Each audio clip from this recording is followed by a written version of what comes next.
Hi guys, and welcome back to my YouTube channel and cooking time again guys. So ito ang ulam ko for today. Magpapaksiw ako guys ng isda. Ito guys oh. Ayan ang aking isda.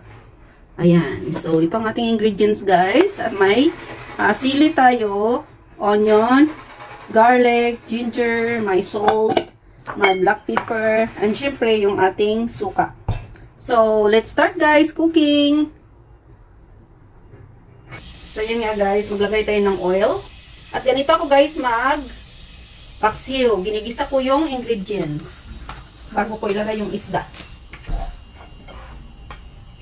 So, mag-isa tayo ng ginger, ng garlic.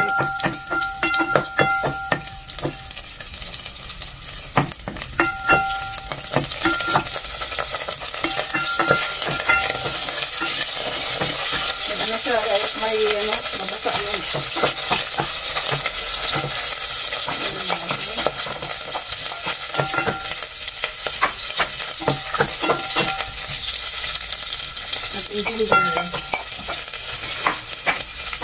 So yung sili guys, mamaya ko na lang ilagay kasi masyadong anghang ang sili na nabili ko.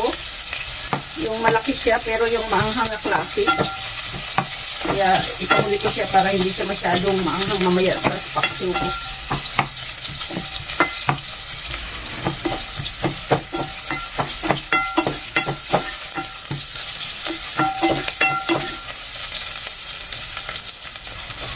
So yun na guys, pwede na natin ilagay ang ating isda.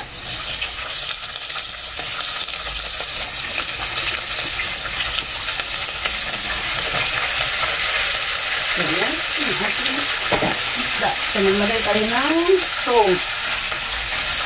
Ayan. Black pepper. Pantay-pantay lang. At saka ang ating suka. So, ayan guys. So, hindi ako guys naglalagay ng tubig pag paksiw. So, hihinaan natin ang apoy nito guys para yung ano natin, yung isda ay magtutubig siya sa sarili niya.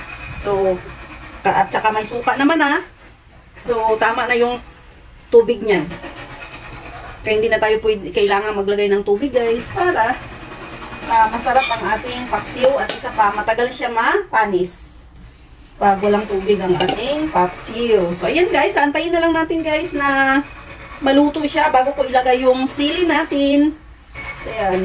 See you later guys. So, ayan. At ilagay na natin ang ating sili. Wow! Ito ay, ayan.